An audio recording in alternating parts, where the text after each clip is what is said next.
everyone, this is Tyler with Truffle Shuffle, and today we're going to show you how to make a beautiful pan-roasted chicken seasoned with our lemon pepper rub. We're going to show you how to make the most creamy, dreamy, delicious polenta to go with that. First thing I want to do is preheat my oven to 400 degrees Fahrenheit. It's very important for this recipe. I have a oven-safe pan, which basically means that if I put the handle in the oven, it doesn't melt. Don't have an oven-safe pan. We're going to start the chicken in the pan, and then I'm gonna have you transfer it onto a sheet tray. But either way, preheat it to 400. First thing we want to do is we actually want to rinse our polenta. But it does make a big difference. Polenta, like any ground grain or grain that becomes processed, has little dust associated with it, right? That we want to rinse that dust off because it removes the gummy texture that you can get sometimes in polenta. Good equivalent is like rice, right? Many times we rinse the rice until the water runs clear. So we actually want to do that with our polenta. I just want to stir it, agitate it, and you see all this kind of milkiness that comes to the top. All of that is the teeny tiny little microscopic dust that soaks up all of your liquid and makes your polenta kind of gummy, right? So we basically just want to do that. So over here I got my nice beautiful rinsed polenta. So I'm gonna go into my pot, okay? Just pop that polenta in.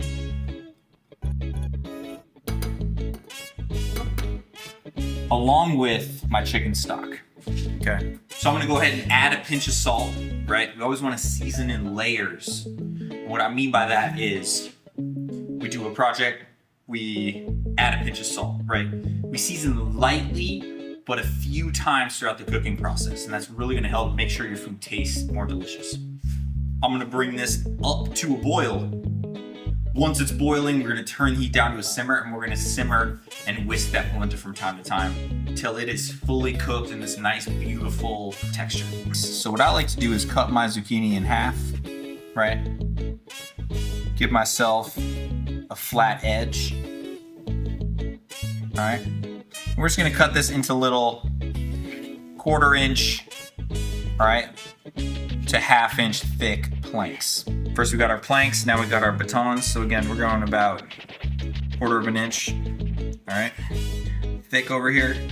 And again, it doesn't have to be perfect, but you can see they're about square. So now I'm gonna come across. Again, 1/4 inch, cut my little dice. So we want to whisk the polenta. This polenta, it's corn. Corn has a lot of sugar in it. It loves to sink to the bottom and stick. So our job is to make sure it doesn't do that. So now we have our chicken breast. It's dried.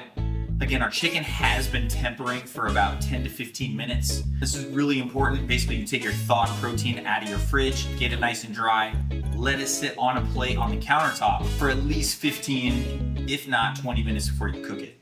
What this does is it knocks the chill off of the meat and allows it to cook much more evenly, right? If you ever try to cook meat that's really cold on the inside, you have to overcook the outside in order to get it, the heat penetrated. So tempering your meat, even just for 10 to 15 minutes, is a really great way to make sure you properly cook your meat every time. So I'm gonna season this chicken up with our absolutely delicious lemon pepper. All right, beautiful lemon zest, ground black pepper. Notice how I'm seasoning on a plate, because this allows me to season both sides, all right? And any excess seasoning, I can just kind of mop it up. So just like with our seasonings, you can go relatively heavy. All right. And so make sure you get the sides. So now that my chicken breast is seasoned, I'm gonna go ahead and get it cooking. Okay, so again, this style of pan roasting is super easy and makes a very delicious crust on the outside of our chicken. So I got my pan preheating on medium-high to high heat, and I want to add some high heat oil. So you could use grapeseed, avocado oil, right? Vegetable oil, anything like that. So I have my oil in my pan. I want to make sure there's enough oil in my pan to thoroughly coat the bottom. And so as you can see over here, my pan is smoking hot. That's exactly what I want. If you've ever had your meat or seafood stick to the pan when you're trying to cook it, it's because the pan is not hot enough, right? If the pan's smoking hot, you're good to go. I'm gonna go ahead and add my chicken breast in.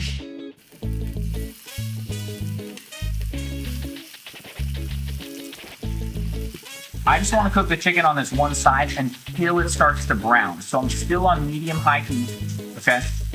And I just want to see a little bit of browning going on, all right? You can start to see it there. I just want to keep cooking that side until I see a little bit more brown. And then I'm just going to pop this full pan in the oven. I'm not even going to flip the chicken over and let it roast the rest of the way. What we get when we do this is we get a really nice brown on one side and a really nice roasted chicken on the other side. It gives us a nice textural contrast and it just makes it easier. You can see I'm nicely browned, okay? So I'm still gonna leave it on that side. I'm just gonna go ahead and pop it directly in the oven. All right, so my chicken's in the oven. Again, I'm at 400. Go 400 whether you have a convection or conventional oven. And this is gonna cook for about 12 minutes, okay? I know all chicken breasts are slightly different sizes, ovens are different temperatures. You always have to take your cooking times with a grain of salt, right? No pun intended. I'm gonna show you the move where you can tell if that chicken is cooked all the way, even if you don't have a meat thermometer. We're just gonna go ahead and pick some basil leaves over here. The way we'll be using this basil on the finished dish is just kind of tearing it on top. So my polenta is starting to get thick, so I'm actually gonna take the lid off at this point and just let it keep cooking nice and gentle. All right, so my chicken is cooked. Now I'm gonna go ahead and grab it. You can see my chicken is nice and roasted, okay, on the side that's been facing up. And a way that I tell if my chicken is done or not is I make a tight fist and I press right there. So that feeling is what your chicken should feel like, right? It should have that really firm bounce to it. That's when you know it's properly cooked, okay? The juices coming out of the chicken will also be clear. Okay, so those are kind of two telltale signs. If you want to use a meat thermometer, you can, but I always like to teach people how to cook to feel. So my chicken is cooked. It's looking absolutely beautiful. You've seen how nice and roasted it got on the side that's touching the pan. Now we have to let the chicken rest, okay? Just like tempering, resting is one of the most important things when you cook meat. And if you don't do it, it won't be cooked properly. Okay, so a lot of times people think they're bad at cooking meat. It's just that they don't temper it and they don't rest it. So my chicken has to rest at least half as long as it cooked. Okay, so I'm gonna let it hang out on my cutting board. That's gonna give me the perfect amount of time to finish up the rest of this dish. So what I wanna do is I wanna pour off most of the excess fat in my pan. Make sure you use a towel because the handle is hot, okay? We call this fond. That's the little brown bits at the bottom of the pan.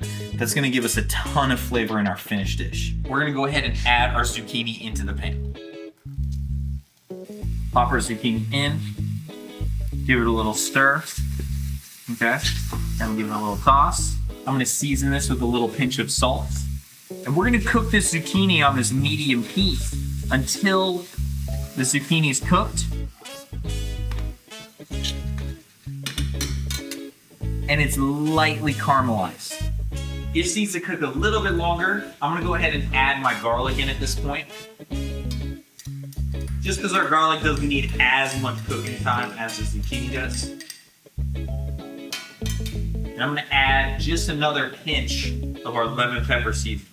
Okay, just a touch. We want our zucchini to be cooked, but not super crunchy, right? We don't want it mushy, we don't want it crunchy, we want it right in between. Mine is perfect, I can chew through it, but it's not crunchy. So at this point, zucchini's done, chicken is resting. All I gotta do is finish up my polenta.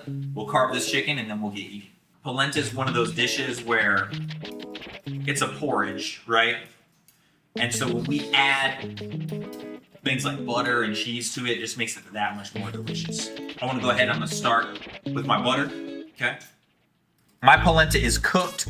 I've turned the heat down to nice low heat because I don't necessarily want this to boil any longer. I just want to whisk in the butter and let it slowly melt and get nice and silky smooth, okay? Next, I'm going to add my cheese. All right, whisk that in. This is gonna give us that really beautiful texture. I just like to add a little lemon zest. This helps kind of brighten up the polenta. All we gotta do is carve this chicken and we'll get eating. So my chicken is rested. If we don't let the chicken rest, all the juices flow out of it. So when I carve, I wanna move my knife back and forth on top of my chicken all the way till it hits the cutting board, okay? So curl your fingers in, so back and forth all the way until you can hear it on the cutting board. We have our zucchini. I'll lay it inside. And then in here, I like to do a little bit of torn basil. My beautiful roasted chicken. Just let it sit right in there. A couple more basil leaves on top. A couple drops of lemon juice.